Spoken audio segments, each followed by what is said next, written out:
날마다 쓰는 나의 신앙일기 TV 데일리 큐티 나무향기입니다. 오늘은 고린도후서 11장 28절부터 33절을 묵상하겠습니다. 이 외의 일은 고사하고 아직도 날마다 내 속에 눌리는 일이 있으니 곧 모든 교회를 위하여 염려하는 것이라. 누가 약하면 내가 약하지 아니하며 누가 실족하게 되면 내가 애타지 아니하더냐. 내가 부득불 자랑할진대 내가 약한 것을 자랑하리라. 주 예수의 아버지 영원히 찬송할 하나님이 내가 거짓말 아니하는 것을 아시느니라. 다메섹에서 아르다 왕의 고관이 나를 잡으려고 다메섹 성을 지켰으나 나는 광주리를 타고 들창문으로 성벽을 내려가 그 손에서 벗어났노라. 바울은 자신이 사도라는 것을 고난을 통해 나타내고 있습니다. 사도의 증거가 고난이라는 것은 고린도 교회 성도들도 생각하지 못한 부분이고 또한 그 거짓 교사들도 생각하지 못했을 것입니다. 사도는 권위를 사용하고 여러 성도들에게 인정을 받는 사람이라고 생각했지 그가 성도들을 위해 고난을 받고 어려움을 당한다는 것은 생각하지 못한 부분일 것입니다. 하지만 바울은 성도들을 위해 고난을 당할 뿐만 아니라 모든 교회를 위해 염려했습니다. 교회에 어려운 일이 생기면 바울 역시 어려워했고 교회에 힘든 일이 생기면 바울도 힘들어했습니다. 이것이 당연한 일이 아니냐고 말할 수 있지만 그렇게 교회를 위해 염려하는 사람이 많지 않은 것이 사실입니다. 교회의 어려움은 하나님이 해결하실 일이지 자기의 문제가 아니라고 생각하는 일꾼들이 많습니다. 하지만 교회 성도들을 나 자신처럼 생각한다면 그들의 어려움을 그냥 지나칠 수는 없을 것입니다. 바울은 이런 마음을 가지고 있었습니다. 그래서 그는 그리스도께서 보내신 사도였습니다. 거짓 교사들은 이런 마음이 없었습니다.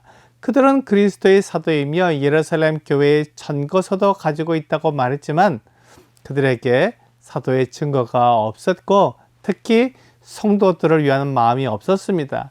이것으로 바울은 그들이 거짓 교사들이라고 고린도 교회 성도들에게 알려주며 그는 교회를 위해 자신을 희생하는 참 사도라는 것을 말해 주었습니다.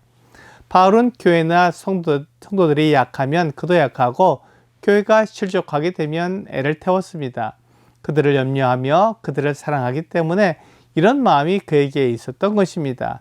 사실 바울이 자랑한 것은 자기를 자랑한 것이 아니라 주님을 자랑한 것입니다. 바울은 자기의 약함밖에 자랑할 것이 없었습니다. 자기가 아무리 율법을 잘 지키고 능력이 있는 사람이어도 하나님 앞에서는 약한 존재였습니다. 이렇게 약한 존재가 하나님의 능력으로 강해지고 아무것도 할 수 없는 연약한 사람이 모든 것을 할 수 있는 강한 사람이 되었습니다.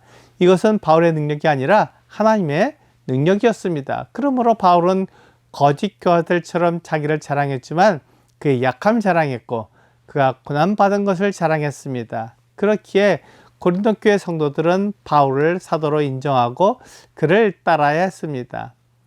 바울은 고린도 교회 성도들을 사랑하고 그들을 위해 고난을 받으며 그가 죽기에 이르러도 그것을 두려워하지 않고 어찌하든지 그의 몸에서 그리스도께서 영광을 받으시기를 원했습니다.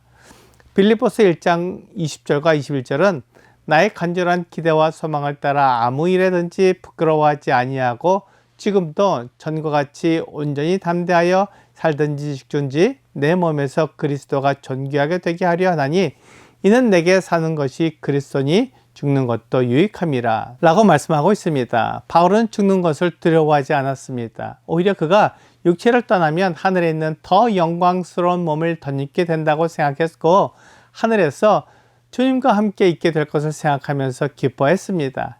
이것이 죽음에 대한 그리스도인의 모습입니다. 그리스도인은 하나님께서 그에게 주신 영원한 생명으로 인해 죽음을 두려워하지 않습니다. 다만 사랑하는 사람과의 이별이 마음 아플 뿐입니다. 그러나 그것도 잠깐입니다. 사랑하는 사람도 죽어 하늘나라에 오게 되면 함께 영원한 삶을 누리게 되기에 이별의 슬픔도 잠깐입니다. 바울은 살든지 죽든지 주님의 영광을 위했습니다. 그것이 그의 목적이었습니다. 하나님께서 바울을 통해 영광을 받으시는 것이 마땅합니다. 그러므로 바울이 그의 삶의 모든 것을 거짓으로 꾸밀 필요가 없었습니다. 바울이 고난당한 것이나 고린도 교회 성도들을 사랑하는 것은 거짓이 아닙니다. 빌립보서 1장 7절과 8절은 내가 너희 무리를 위하여 이와 같이 생각하는 것이 마땅하니 이는 너희가 내 마음에 있으며 내 매임과 복음을 변명함과 확정함에 너희가 다 나와 함께 은혜에 참여한 자가 됨이라. 내가 예수 그리스도의 심장으로 너희 무리를 얼마나 사모하는지 하나님이 내 증인이시니라 라고 말씀하고 있습니다. 바울은 빌립보 교회 성도들에게도 그들을 사랑하며 그들이 거룩하고 정결하게 되기를 원한다고 말했습니다. 그리고 그의 이 마음에 대해 하나님이 증인이시라고 말했습니다. 유대인들이 하나님을 증인으로 세우는 것은 확실하고 분명한 일에만 그렇게 합니다. 만일 나에게 조금이라도 속이는 것과 정직하지 않은 것이 있다면 하나님을 증인으로 세울 수 없습니다. 하나님께서 모든 것을 아시고 심판하시기에 하나님을 속이는 것을 두려워합니다. 그래서 바울의 말이 사실이라는 것을 알 수 있습니다. 바울은 자신의 변화에 대해 다메섹에서 일어난 일을 통해 알 수 있다고 말합니다. 바울이 다메섹에 간 것은 그곳에서 예수를 믿는 사람들을 잡아 예루살렘으로 끌고 가려는 것이었습니다. 그런데 그가 다메섹 근처에 왔을 때 해보다 더 빛난 빛이 그들을 비췄습니다. 땅에 쓰러진 바울은 들려오는 소리를 들었습니다. 사울아, 사울아, 내가 어찌하여 나를 박해하느냐는 말이었습니다. 그래서 바울은 주여 누구시니까? 라고 물었습니다. 그때 충격적인 대답이 들려왔습니다. 나는 내가 박해하는 예수라. 바울은 이제 그의 삶이 바뀌었습니다. 그래서 다메섹에서 빠져나오기 위해 광주리를 타고 들창문으로 성벽을 내려갔습니다. 이것은 다메섹에 사는 그리스도인들이라면 누구나 아는 이야기였습니다. 오늘의 적용 질문을 보겠습니다. 그리스도의 일꾼은 성도와 마음을 함께하는 것입니다. 어려움을 당하는 성도를 위해 기도해 주시고 오늘 할 수 있는 부분을 찾아보세요.